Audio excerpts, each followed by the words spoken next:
Why I Always Carry Benjamins by Dan Kennedy. Why I Always Carry Benjamins by Dan Kennedy. If some of y'all don't know, Dan Kennedy has been a marketing coach and consultant for years. They're both clubs, sir. Both clubs, bars, tapas, hookahs, all that stuff. So, Why I Always Carry Benjamins by Dan Kennedy. It's an email that I got. I just looked at it earlier, and it's 2356, 11:56 in the evening here on the East Coast. I'm in Virginia Beach, Virginia.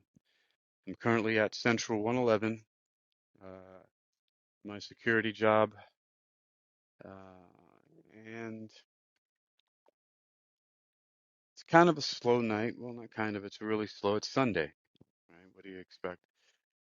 So much from a Sunday night, and it's a full moon tonight. A full moon. I'll be doing a ritual later with my friend Sarah, and checking in my moon magic and mindfulness with Grace 2023 agenda and journal. And I'm glad that I came across this. I'm glad that I came across this email from Dan Kennedy tonight, because I have been increasingly focused on my resources and getting better at managing them so that I can, well, I have goals, as we all, I think, should have in order to advance ourselves. And one of the things that a lot of people fool themselves about is just that money is not spiritual in all this. So I'm going to read this email, and I think that I think that by hearing this little, this very little tip, this very simple action that can be taken when it comes to money, and the the tip here is really in the title. I mean, it's really just as it says, why I always carry Benjamins. And a little side note, I had learned not too long ago about a study called economic physics, which I'll take a look and see, because I never looked up the term before. So I'm going to take a look and see what economic physics actually is here. All right. So I just typed in, and Wikipedia calls it econophysics. I'm not sure it's the same things, but it says econophysics is a non-orthodox in economics interdisciplinary research field applying theories and methods originally developed by physicists in order to solve problems in economics, usually those including uncertainty or stochastic processes and nonlinear dynamics. Hmm.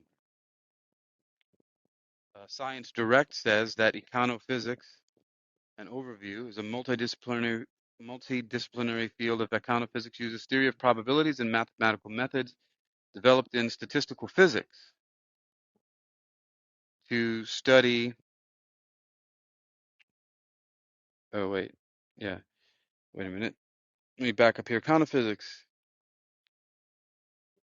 as a revolutionary reaction to standard economic theory that threatens to enforce a paradigm shift in thinking about economic systems and phenomena. Let's see what more it says here. Oh, there's a whole history and role of it. Well, the reason why I'm bringing up economic physics in the first place is because this email talked about why I always carry Benjamins. And physics, and there's another one, another post from Soft Machines that says the physics of economics. Physics and economics are two disciplines which have quite a lot in common. They're both mathematical in character,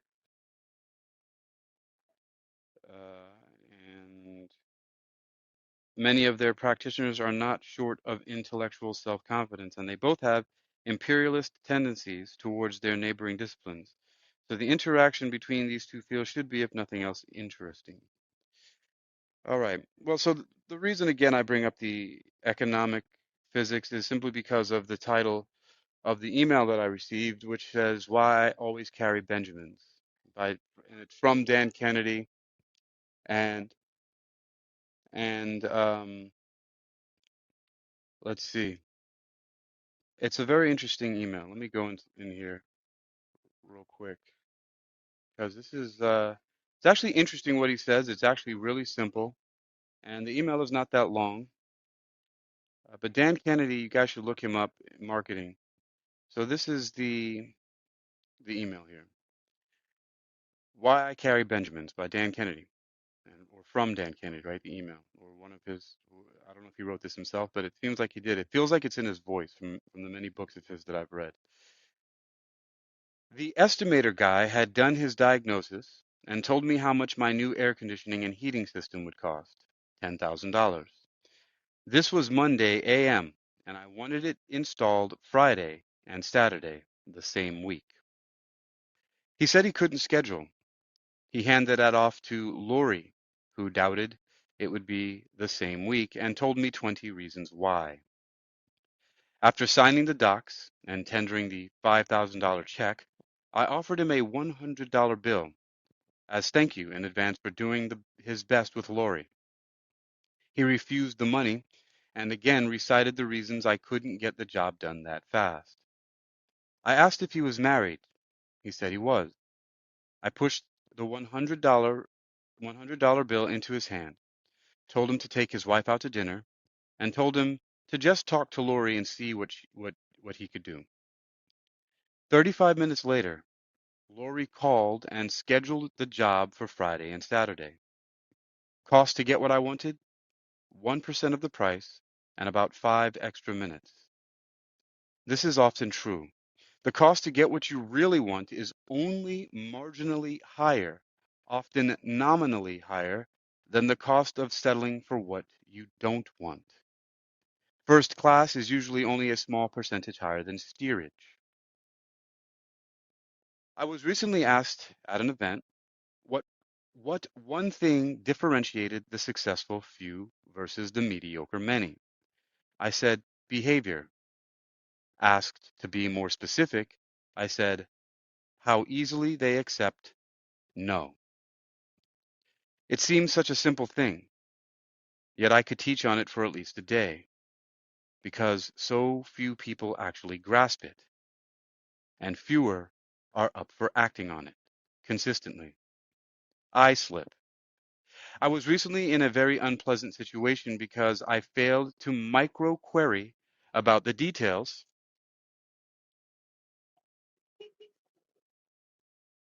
and then insist on having things done to my satisfaction.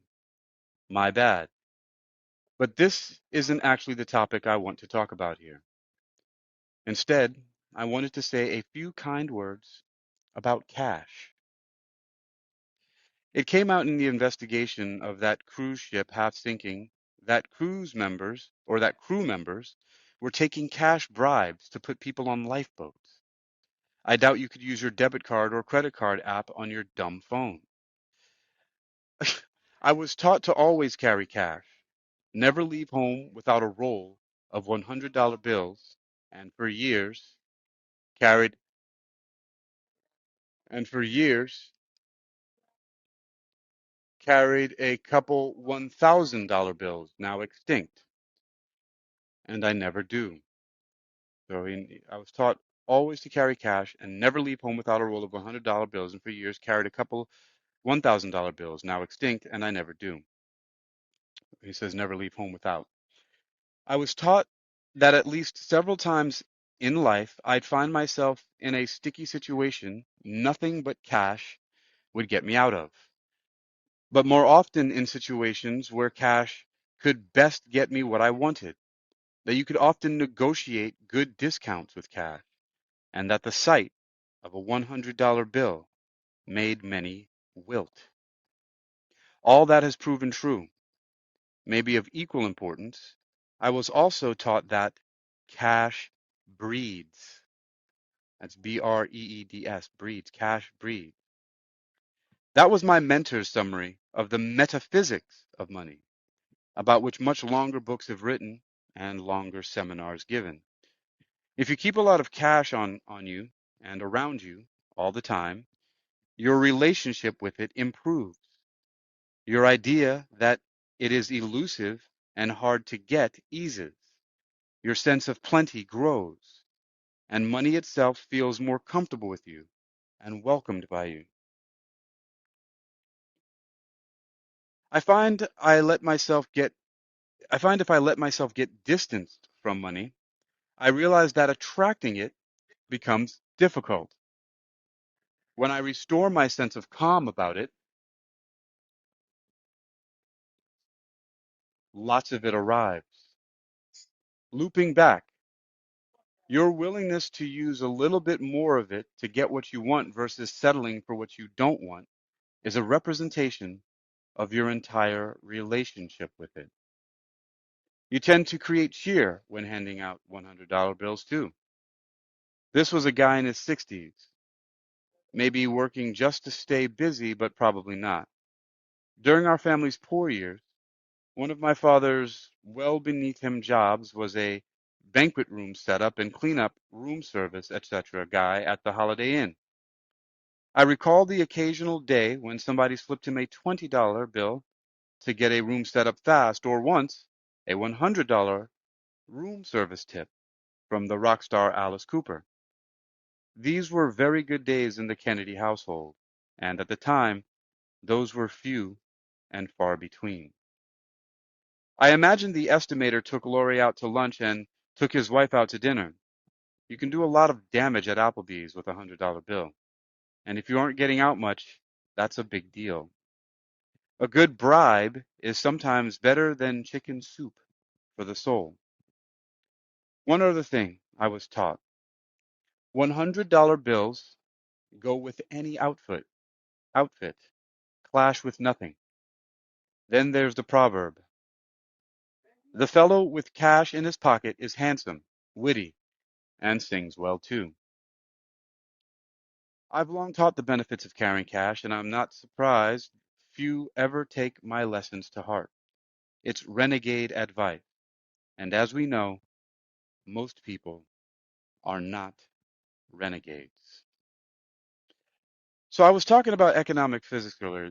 So end of the email. Right? I was talking about economic physics earlier, and and that was my second reading of that email, and something just reminded me of in that email when I lived in China because I carried, well, not Benjamins, but they were 100 UN bills all the time, sometimes up to 10,000 UN worth, which is only about $1,000 US. And that's because, we'd go to the ATM machines when we got paid and just pull out that much because you could spend that easily um, in a night out with some friends or just hanging out in China. I mean, there we got paid a good significant amount of money there. Um, but that aside, talking about economic physics, because something in that email at the end, when he mentions that the fellow with cash in his pocket is handsome, witty, and sings well too. That's an interesting thing. It's an interesting commentary, and to me, somewhat sad because I know that feeling, and I know exactly what he means by that.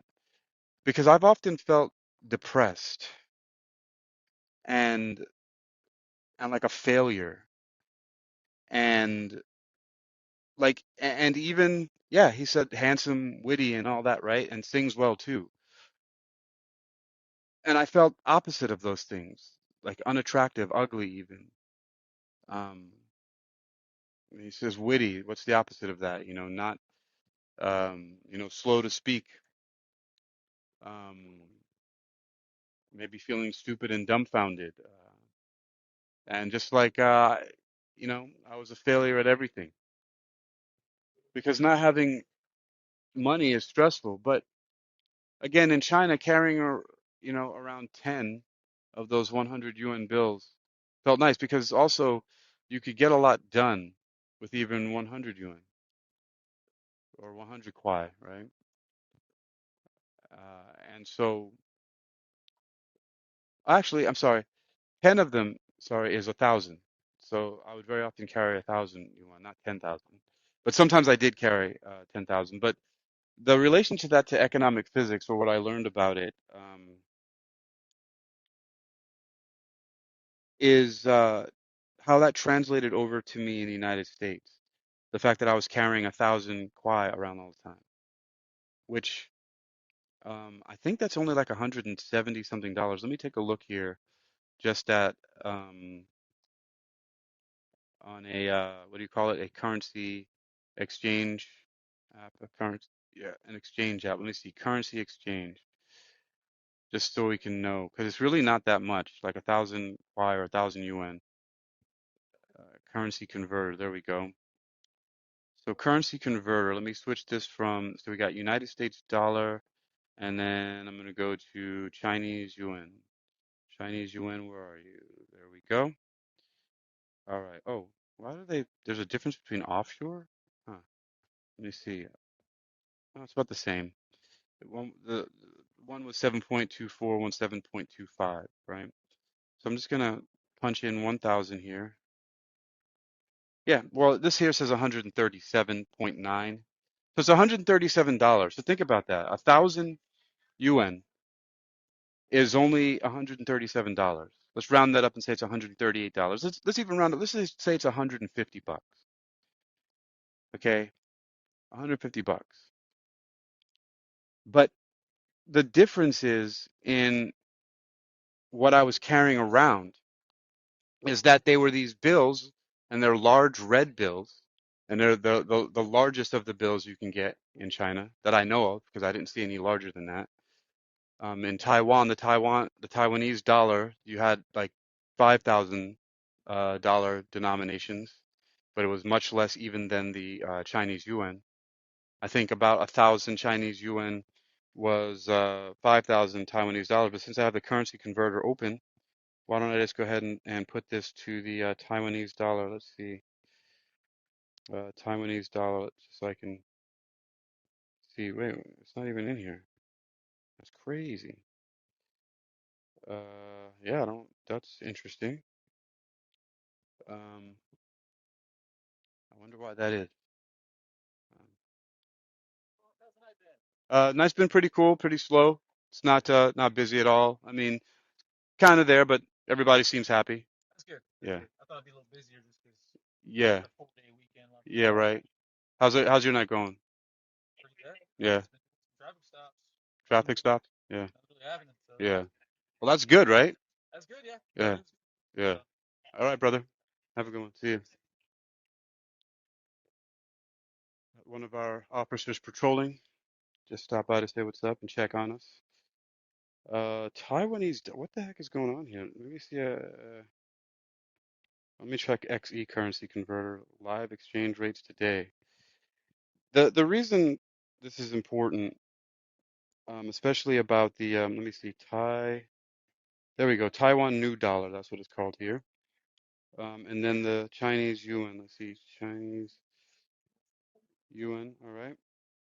So let me put in 1,000 here. One, two, three, four. All right. And convert. And it's 4,294.28. So yeah, I said it was 5,000, which is 800 or 700 or so more. But This is a very important note on economic physics, though. And I didn't learn about economic physics until a few months ago, maybe late last year. So maybe, I don't know, late last year, whatever the last time I was using, I forget what this other social audio app was. Um, oh, it's called Breakout. And I was on there talking about how when I was in China, just carrying around 1,000 kwai, right, in the denominations of 100 yuan bills all the time, like a day, how I felt I had this intuition that it was going to have an effect on me when I came back to the United States. And how I just had this feeling that carrying that around was going to, just seeing $100 bills, right, even though they're 100 yuan, right, or 100 yuan bills, would have some effect on me. And then it made me think, or it caused me to think about perhaps why some immigrants, even though not to take away from hard work ethic, right, but because of the denomination, why some immigrants come to this country and they succeed very well because they're used to seeing, imagine they're, uh, for the hundred and every 100 yuan, it's like $13, right? So they're seeing that these 100 UN or whatever their currency is, right? And then you come to the United States because that's normal, right? I mean, think about it. Carrying $138 around for some people, not everybody. I know not everybody has $100 to carry around with them every day. I'm not suggesting that it's an easy thing for a lot of people. I know it's not. There was a time when it wasn't for me, and I didn't imagine having $100 a day, which by the way is $3,000 a month.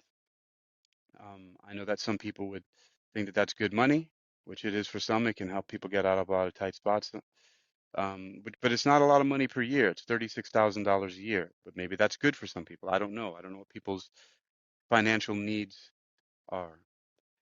But I had this intuition of carrying around 1,000 kwai or 1,000 yuan all the time in these 100 bill denominations. I had this intuition that it would translate over to just seeing it all the time. Going to the ATM machine, you couldn't get anything less than that. You can only get it out in denominations of 100. And they're these big red bills, and they're also called the people's money, renminbi. But nobody really actually uses it. They say kwai or qian or yuan. Um, and I just had this feeling, and it led me to thinking, I was like, maybe this is why some immigrants to the United States succeeds, or part of the reason why, not the only reason why, but part of the reason why some people who immigrate to the U.S. succeed a lot because they're used to seeing 100 bills, 100 denomination bills come um, out of the ATM. And have a good night, Cat. And so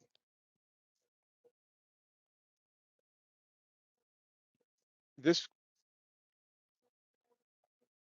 this story I brought up when I was on the Breakout app, and there was someone who worked for like the World Bank or something like that, and I mentioned how I feel like now I can hardly do without having hundreds of dollars and seeing it every day. Like it feels like I'm compelled to have it because because I was having that, even though it's a totally different color, right? Completely different color and completely different currency. Then you have your IDs, please.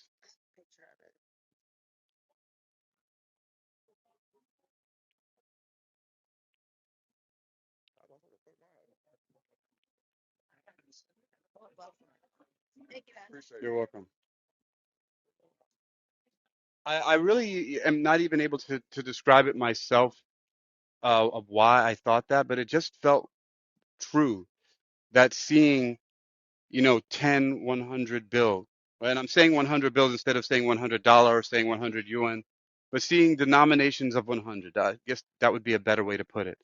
That seeing denominations of 100, especially having a stack of them, would somehow translate in my mind, maybe even drive me, motivate me, compel me even, right? It felt like I was being magnetized towards having that all the time because I was used to carrying that in China. Again, it's $138. So for some people, that's not a lot, right? But for others, it is. It can make a big difference. So, but I didn't see it like that. I wasn't always currency converting in my head all the time. All I saw was that I had these 10, 100, this 10, 100 denomination bills in my hand all the time. And so when I was on the Breakout app, I forget what the lady's name was who worked with the World Bank or did some work, something like that. And I was talking about this and I said that I felt like now I can't do without seeing $100 bills stacked up, like having them all the time, like just the cash. She said, "Oh, there's a whole study, there's a whole thing about it's called economic physics." I said, "Really?"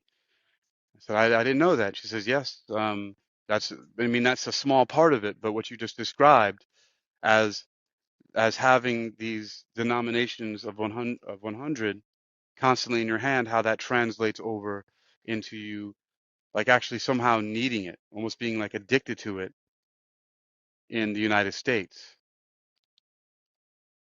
And so this thing that Dan Kennedy's talking about, because it actually felt good, and a lot of them were really new and crisp when they came out of the ATM machine. And it's like, just imagine yourself in your mind, if you will, right, looking at $100 bills and counting out 10 of them, having $1,000 in your hand every day, right? Just imagine that. And it even got to a point in China where I couldn't not have at least 10 of them to get to the amount of 1,000. And so 1,000 was constantly being imprinted on my brain. A thousand, just having $1,000 a day, just being imprinted on my brain. I wasn't thinking that it converted to $138 or so. Right? That wasn't on my head. I wasn't doing those currency conversions all the time. Every once in a while, I would check a currency converter to see how much it was, but I wasn't doing those calculations all the time.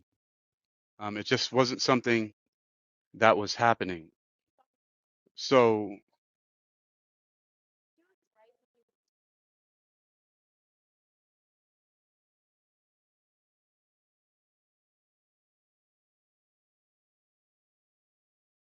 it was something that I had to have it was in my mind, in my head all the time. Hey, Chris, how you doing, Mr. Birkenbein? Good to see you. I just opened up the Hello John Bush, Cecilia Grace, Chocolate Yoda, Intuitive Goddess, Yansa, Fly Girl Diva, Changed Up Now What, Kira C, Lindsay May McKay, and Executive. Welcome. If you're bounced through or are just staying for a spell.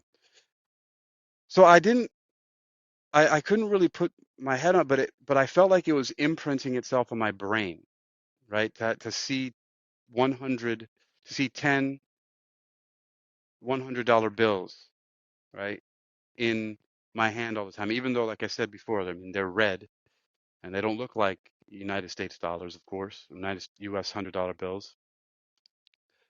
But I knew that it was having some effect on me, and it became very apparent when I got back to the United States. And again, like I said, someone told me that there's a whole discipline called economic physics. And then I mentioned also about how my emotions change, and somehow I think that's a little bit sad, or maybe it's a good thing, right? I don't know yet. I mean, that I didn't feel good not having money, that I didn't feel like a human being, like I didn't feel like that I was good at anything. Like you said, in the email that I read earlier from Dan Kennedy, that, you know, a per, a person with cash in their pocket feels handsome, witty, and even sings well too, right? But that's how I felt with just $138 in my pocket, 1,000 yuan, Chinese yuan. I mean, can you imagine that? It's $138, but in my brain, it feels like 1,000, and it very well did go like it worked like $1,000 in a lot of places if you were selective about the certain things that you were buying there too. Like it could really go far depending on what you were doing. And I didn't really do a whole bunch of fancy stuff. I'm not a big drinker. I don't drink alcohol at all now. But like just being able to go to a place and sit down and 100 yuan being able to cover your meal and a meal of a friend or maybe even three people, depending on where you are for. I mean, a lot of the stuff there, some of the street food and these places are open late at night, didn't cost a lot.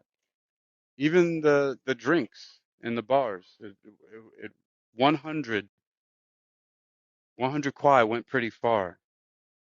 So so being able to have those resources to be able to get so much and then having that being imprinted on my brain all the time and then in the amounts of 1,000 carried over to the United States where it's an obsession, where I feel like a lot of things, like for example,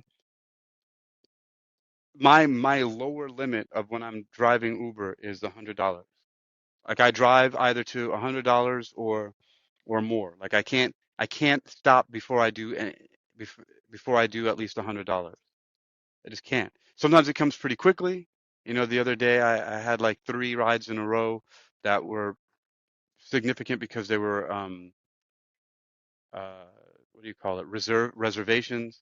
And so I made the $100 in like 2 hours or something like that.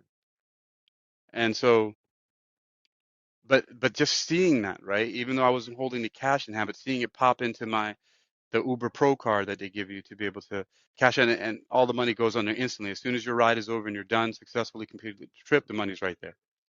For those of you who don't know about Uber and DoorDash and things like that. And I think that this may be a really good experiment for people to try. And it's tempting though when you have cash though to spend it, but it would be an interesting experiment.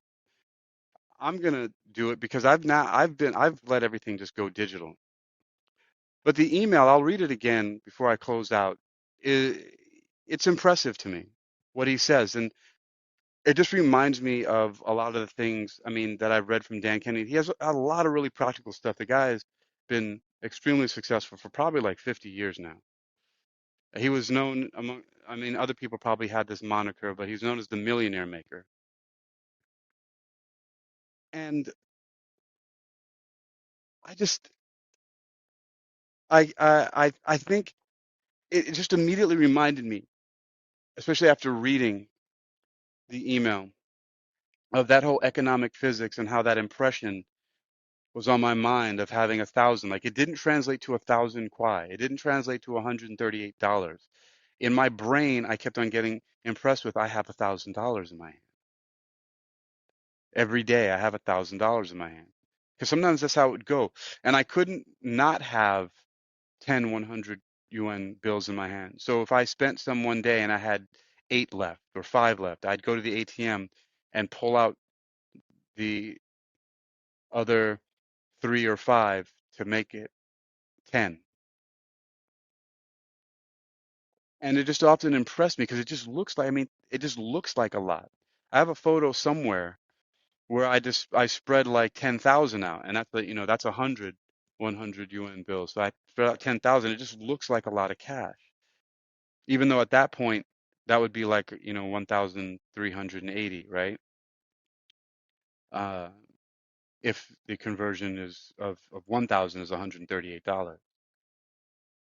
But what all this sums up to is doing a little experiment, and I'll read the email again to see why this is important and what he's talking about here. Dan Kennedy has some phenomenal books.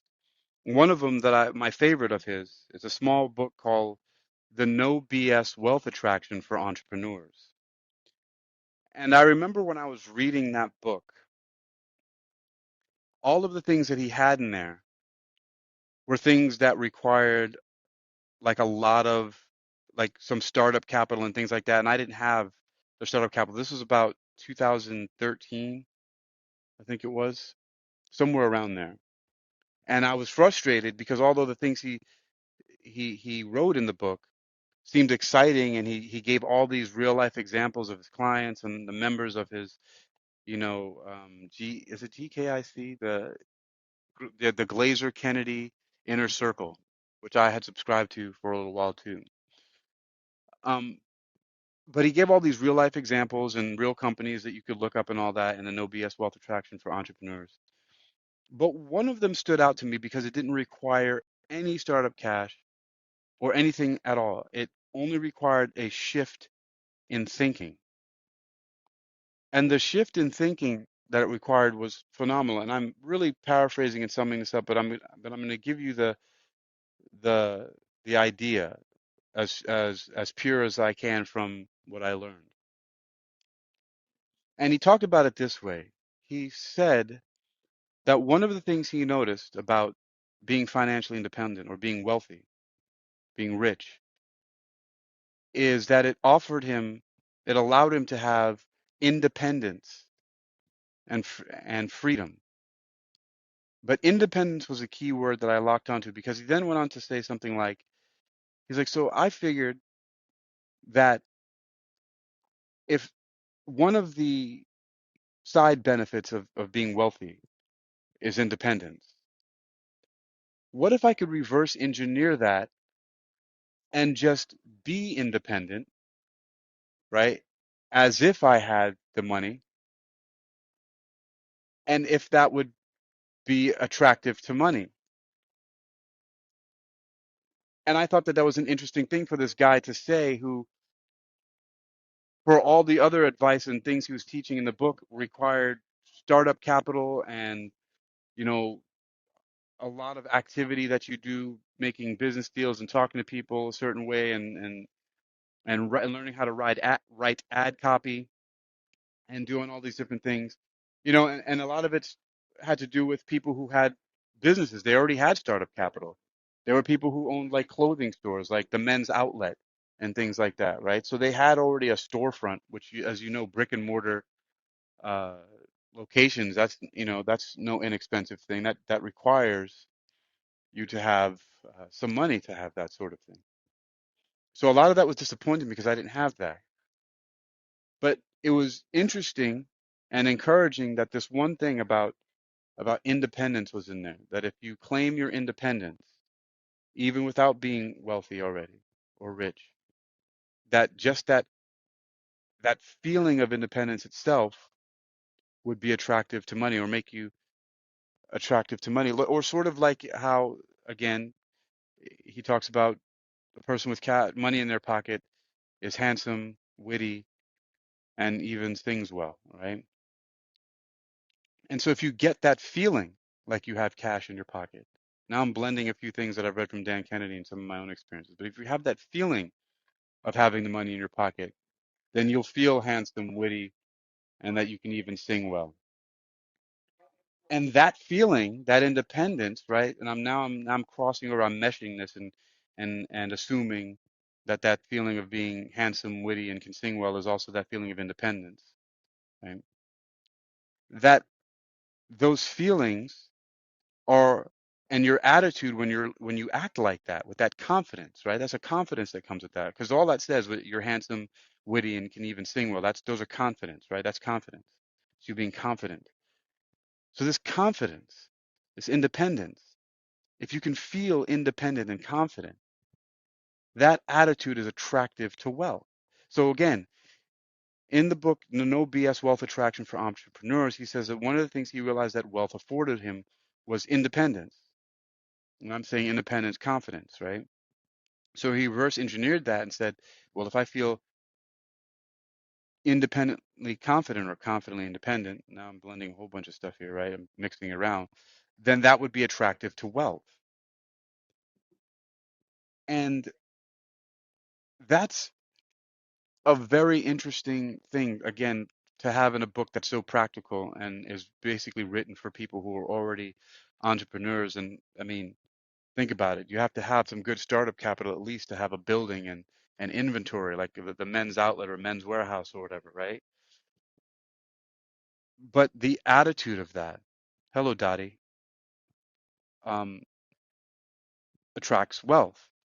So one of the things I did Yeah, this was definitely in 2013. Now I remember it clearly because of the fact that it was a gym that I worked at called Meridian's Bodies in Motion, which some other interesting things happened with money using the using numerology and the numeral eight, which Christopher Birkenbein and I had a conversation about the coincidences and how the mind sees pattern, the human mind sees patterns, and how a lot of these things, numerology was studied and so on and so forth. But with this, I remember that I was teaching many different classes, and there came a time when all of a sudden management started coming to us instructors, us group fitness instructors, and saying, if you don't have a certain amount of people in your class, it was five. If there wasn't a minimum of five people in the class, then the class would be canceled and you wouldn't get paid for it.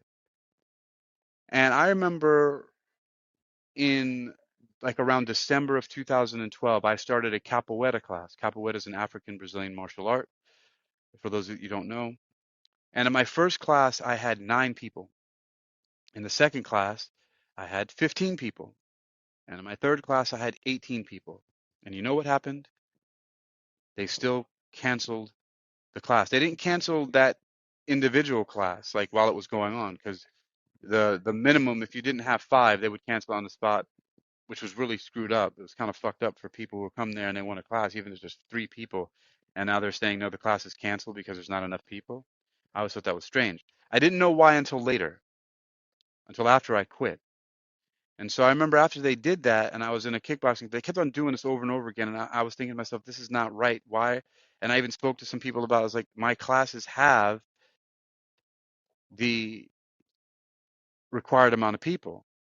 So why, after 3 classes of having 9, 15, and then 18 people in the class, are you canceling? Like you can't teach capoeira anymore.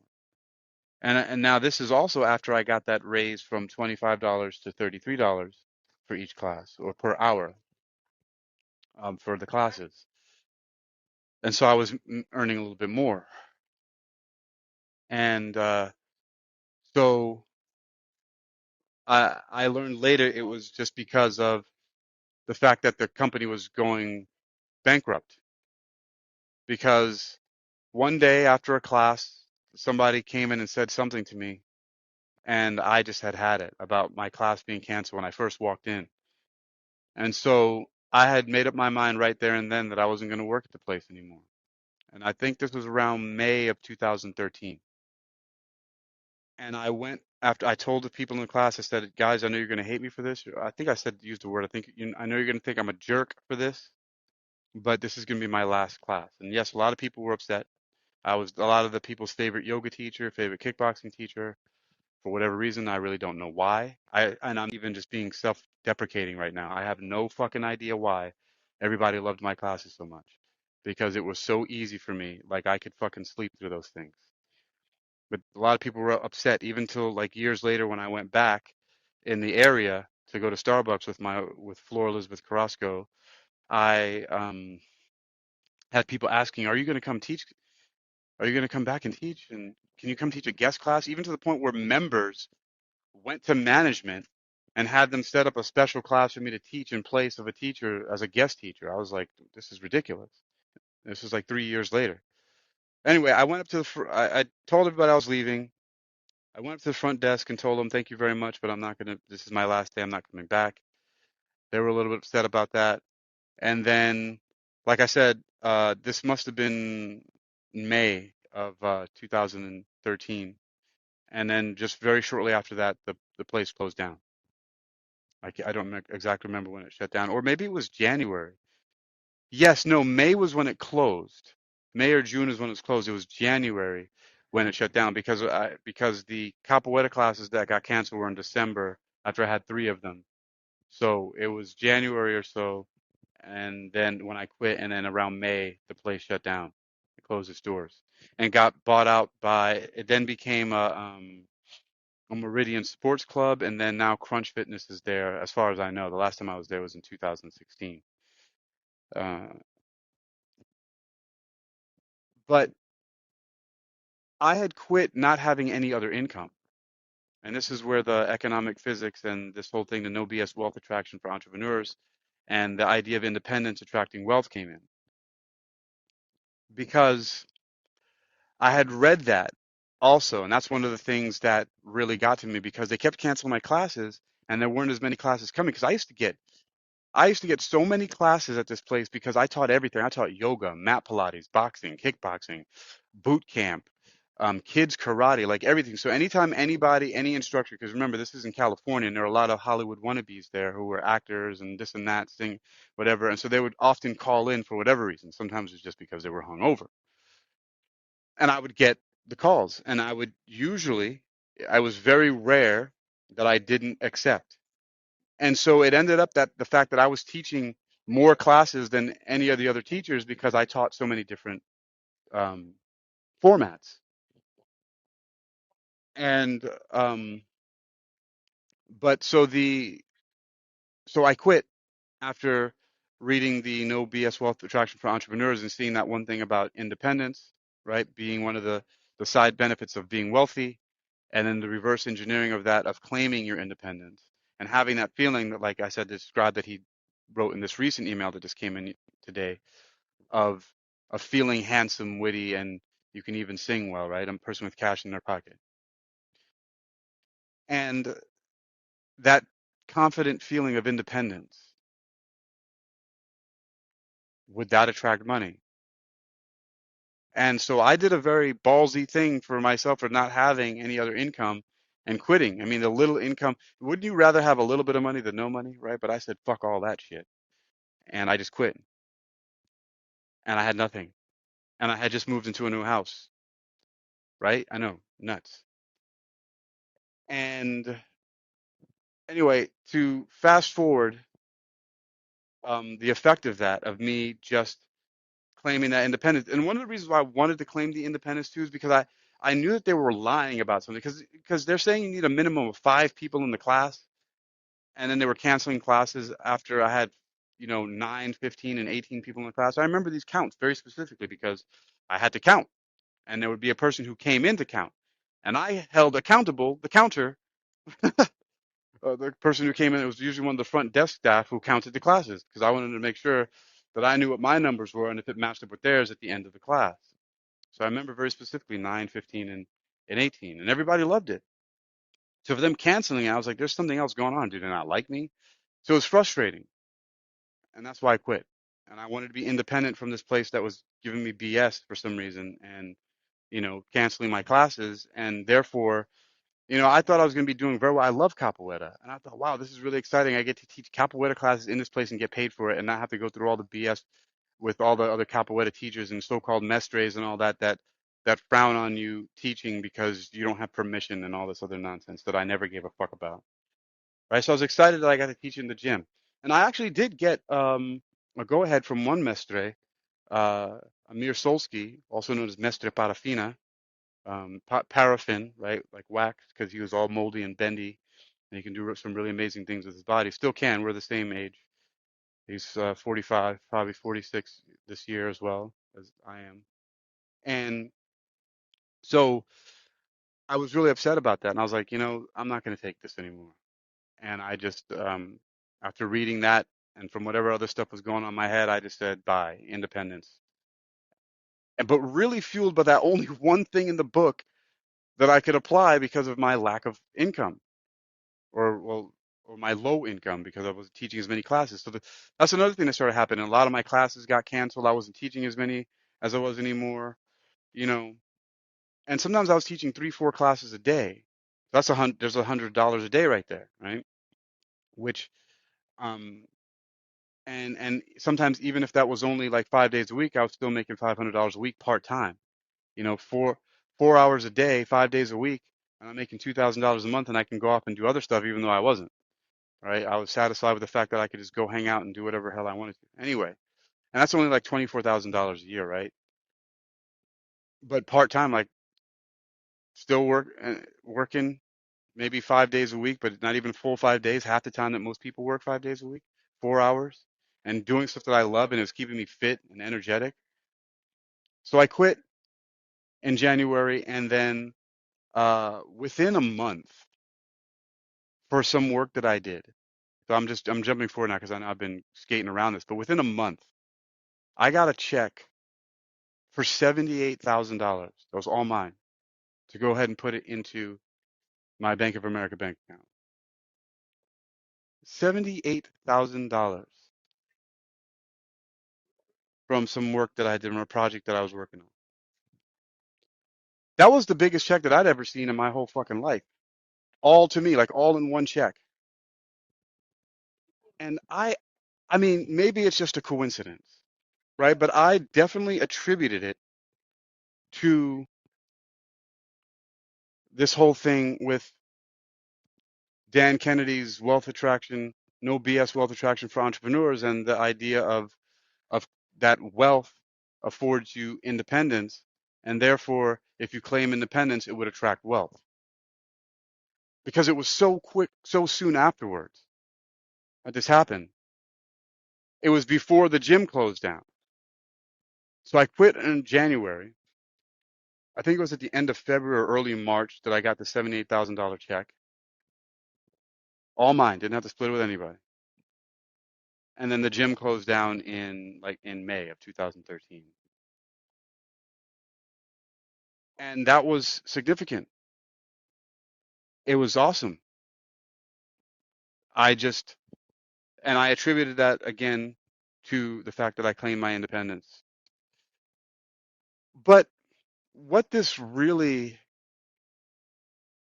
is about and what was triggered it is this title of why I always carry Benjamins. And they're related. I don't know if you see the relation of where I'm going here. It's that confident independence. And here in this email, he's talking about how you can hack that feeling of independence and confidence, especially when it comes to money. And it's simply he's talking about carrying Benjamins, like for real, like carrying $100 bills. Now, again, I know that that's not the most practical thing for a lot of people. Again, it would have been my hurdle back in 2012 to do that because I was always using my money to pay for food and stuff, right? And pay my bills. But I remember that I was 1 month late on my rent. And when I got that check, I was able to go to the owner of the house and just, and I remember my friend Donald Dias, who was hanging out with me at the time. We went to the bank to go get it. And I remember him saying, he's like, I've never had $1,000 in my bank account before like that, which is crazy because his father is, and I guess they teach him well independent because he's always been working now and everything like that, is the guitar player for Steely Dan, one of the original founding members of Steely Dan. And Donald himself, we recorded over 200 songs in 8 days. He's a phenomenal guitar player himself. But when he said that, I thought that was kind of funny. His parents lived literally on a house on a hill. Um, Beautiful house that I've been to several times. Even celebrated New Year's with them and my wife Floor at one point in time. And I had already gotten um, a certificate as a bartender and was making them margaritas and all kinds of other tequila-based drinks and stuff like that. But was able to go to the house and pay 3 months of my rent to the guy. The 2 months that I owed him, and I paid him another $1,000, um, or whatever it was. I can't even, actually, I don't even remember what it was. It might not have been that much. I think it was only 500. But I paid him 3 months of rent, the one that I owed, and then two ahead. Just a feeling of being able to do that. And what was really interesting, without even telling anybody, I didn't tell anybody. This is the whole thing about in the email, why I always carry Benjamin is like, a person with money in their pocket is, I think he might have said a man, right? But person with money in their pocket is handsome, witty, and even sings well. It was interesting um, that because of the way I was carrying myself differently, because of, with the $78,000 injection into my bank account, I wasn't doing anything different. I wasn't spending more money. I was actually being even more conservative because of something I learned that when you have abundance, that's the time for you to scale back and really budget and be careful because there's going to be rainy days, right? But all of a sudden, there were really attractive women like talking to me.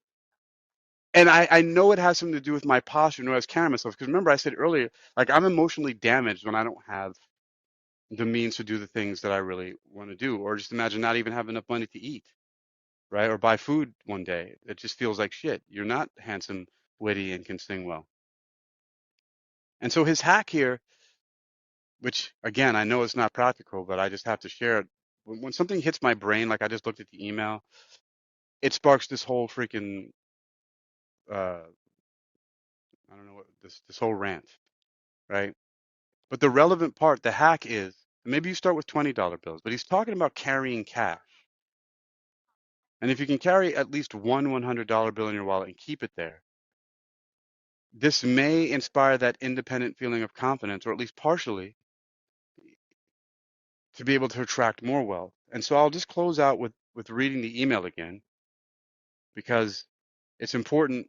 And now I've realized that the reason why I felt like it's in his own voice, because I remember now that Dan Kennedy, one of the things that he does is he records everything. And so most of his emails and his newsletters and everything like that are transcriptions of him speaking. So that's why I remember, because I used to watch him speak all the time on video and things like that. And just reading this felt like his voice. So, and that's this email, why I carry Benjamins. You might pull some things out of it that I haven't noticed, or maybe things that I have, but it's a good little read. And again, the main idea here is to carry cash, which I know a lot of people don't. Everybody's with the Apple Pay, Google Pay, um, all the cards and everything we use. You know, I have a Chime card, I have a an Uber Pro card, I have the Dasher Direct card, I have my Navy Federal cards and my Town Bank card, right? So we just have all these cards and we're carrying plastic and we just tap them and we're not handling cash anymore, or the apps, right? Which was a thing in China for a lot of people. I didn't convert to that until after my wife passed, because she was the one who always was on Alipay and using all that to pay for everything with the QR codes and stuff like that. I just didn't get, and she shopped online a lot. I just wasn't into it, but then it made things a lot easier because I was really depressed and I could just order things because I never wanted to leave the house after that. I was fucked in the head and I just ordered food to the house.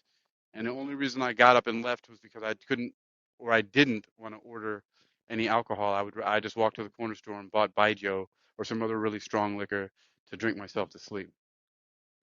But the email again here, and the idea behind it is to carry cash. I'm going to do this practice of carrying the $100 bills. I think that it's going to be fun. Because I often get a lot of cash payments, and I can easily try this out. And I think that is true though, because now I'm imagining. I have a very vivid imagination. I'm looking in my mind of like opening my wallet, which I don't carry cash in it, and then seeing the only time I carry cash in my wallet is after some nights at work when I get a bunch of cash payments. At the end, I put it in my wallet until I transfer it into the bank account. But I'm going to stop doing that. I'm instead going to go and take the stack of 20s that I have and take five of them and turn it into $100 bill and then deposit the rest. And then every time I get cash, I'll just put another 100 in there and see how that feels. So this is the email, and remember, it's about carrying the money. So, and I'll end it with this: "Why I Carry Benjamins" by Dan Kennedy. The email I got, oh, it says yesterday. Oh yeah, well it's 12:53, so yesterday was just less than an hour ago here in the East Coast. All right, "Why I Carry Benjamins," Dan Kennedy. The estimator guy had done his diagnosis and told me how much my new air conditioning and heating system would cost: $10,000. This was Monday AM, and I wanted it installed Friday and Saturday the same week. He said he couldn't schedule. He handed that off to Lori, who doubted it would be the same week, and told me 20 reasons why. After signing the docs and tendering the $5,000 check, I offered him a $100 bill as thank you in advance for doing his best with Lori. He refused the money and again recited the reasons I couldn't get the job done that fast. I asked if he was married. He said he was. I pushed the $100 into his hand, told him to take his wife out to dinner, and told him to just talk to Lori and see what he could do. 35 minutes later, Lori called and scheduled the job for Friday and Saturday. Cost to get what I wanted? 1% of the price and about 5 extra minutes. This is often true. The cost to get what you really want is only marginally higher, often nominally higher, than the cost of settling for what you don't want. First class is usually only a small percentage higher than steerage. I was recently asked at an event what one thing differentiated the successful few versus the mediocre many. I said, behavior. Asked to be more specific, I said, how easily they accept no. It seems such a simple thing, yet I could teach on it for at least a day, because so few people actually grasp it, and fewer are up for acting on it consistently. I slip. I was recently in a very unpleasant situation because I failed to micro-query about the details and then insist on having things done to my satisfaction. My bad. But this isn't actually the topic I want to talk about here. Instead, I wanted to say a few kind words about cash. It came out in the investigation of that cruise ship half sinking that crew members were taking cash bribes to put people on the lifeboats. I doubt you could use your debit card or credit card app on your dumb phone. I was taught to always carry cash. Never leave home without a roll of $100 bills, and for years carried a couple $1,000 bills, now extinct. And I never do. I was taught that at least several times in life, I'd find myself in a sticky situation. Nothing but cash would get me out of. But more often in situations where cash could get me, could best get me what I wanted. That you could often negotiate good discounts with cash, and that the sight of a $100 bill made many wilt. All that has proven true. Maybe of equal importance, I was also taught that cash breeds. That was my mentor's summary of the metaphysics of money, about which much longer books have been written and longer seminars given. If you keep a lot of cash on you and around you all the time, your relationship with it improves. Your idea that it is elusive and hard to get eases.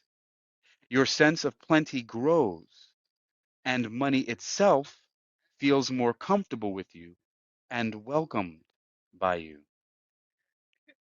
I find if I let myself get distanced from money, I realize that attracting it becomes difficult. When I restore my sense of calm about it, lots of it arrives.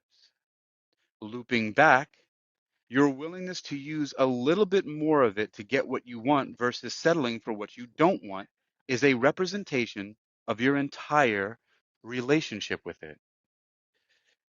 You tend to create cheer when handing out $100 bills too.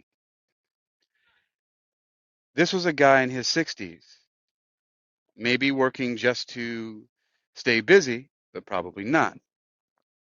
During our family's 4 years, one of my father's well beneath him jobs was as a banquet room setup and cleanup, room service, etc. guy at the Holiday Inn.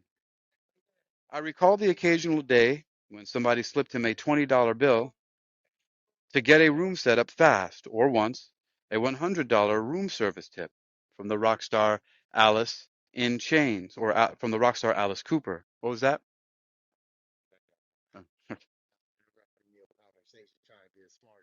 No.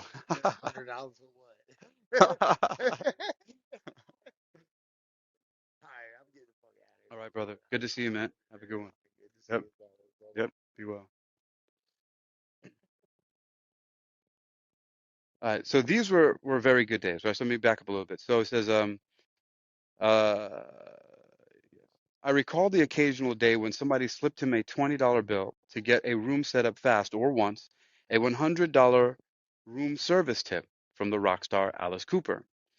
These were very good days in the Kennedy household, and at the time, those were few and far between. I imagine the estimator took Lori out to lunch and took his wife out to dinner. You can do a lot of damage at Applebee's with with a $100 bill. And if you aren't getting out much, that's a big deal. A good bribe is sometimes better than chicken soup for the soul. One other thing I was taught: $100 bills go with any outfit, clash with nothing. Then there's the proverb: the fellow with cash in his pocket is handsome, witty, and sings well too. I've long taught the benefits of carrying cash, and I'm not surprised few ever take my lessons to heart. It's renegade advice, and as we know, most are not renegades. Yeah. I think one of his other things that he has, one of his other programs is called Renegade Millionaire and things like that. So that's probably where the renegade thing comes from. There's still a hold of this is probably actually an old transcription of something that he wrote many years ago, but is being used now because it's relevant. I mean, it's relevant to me right now. It made me think. I actually had a safe that I would put my cash in until it got to a certain amount, and then I would deposit into bank. And it was a good feeling, like seeing the actual cash. So this is actually making a lot of sense to me. But I mean, there's a lot of really great things he said in here. Let's see. Let me see what stands out. The cost to get what you really want is only marginally higher, often nominally higher than the cost of settling for what you don't want. Um, what's the thing that differentiated the successful few versus the mediocre many is behavior, which is how easily they accept no, referring to the mediocre. Um, let's see.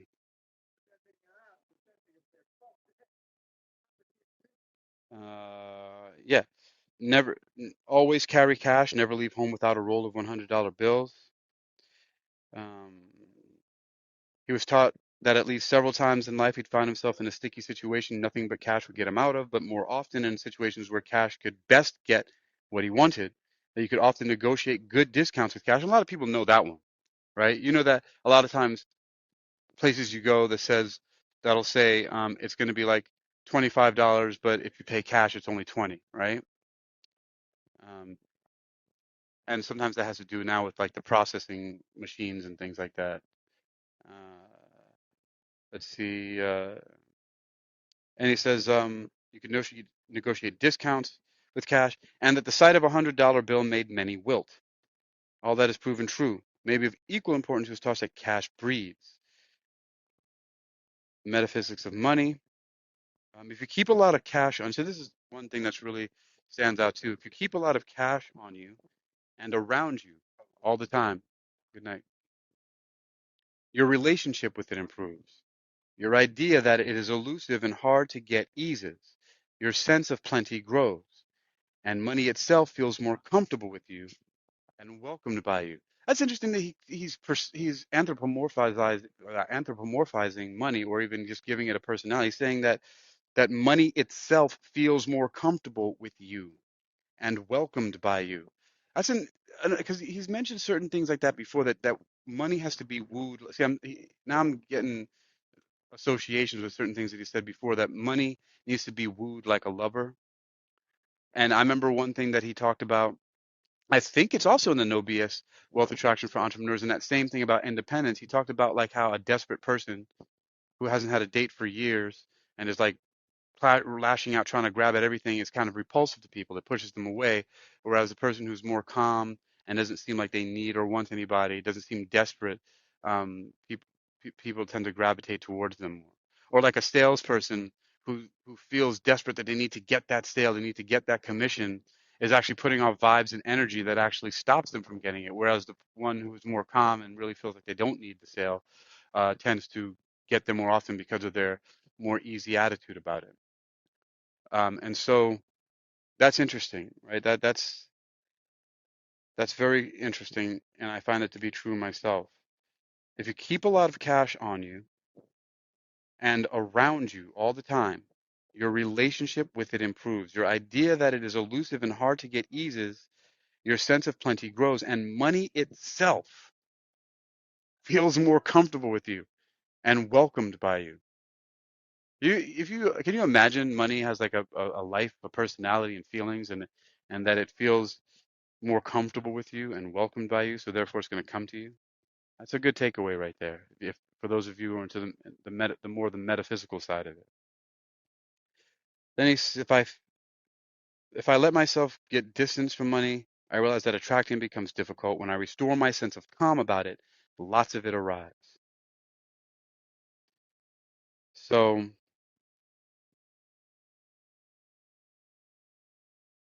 yeah, those are the main things. And I like how he says, one other thing I was taught, $100 bills go with any outfit, clash with nothing. The fellow with cash in his pocket is handsome, witty, and sings well too. And so those are the main points there, is that independent feeling and confidence. But his hack here is to keep cash with you. And if you keep at least $100 bill and add another one to your wallet and another one over time goes by, then it's going to breed itself. Yeah. I've actually seen that happen and didn't pay attention to it. And I'm glad that this email came in so that I could start that practice again because that's very interesting. And now um, it's funny. I'm waiting till next weekend because I usually don't pull cash out of the ATM for any reason. I just use my cards all the time.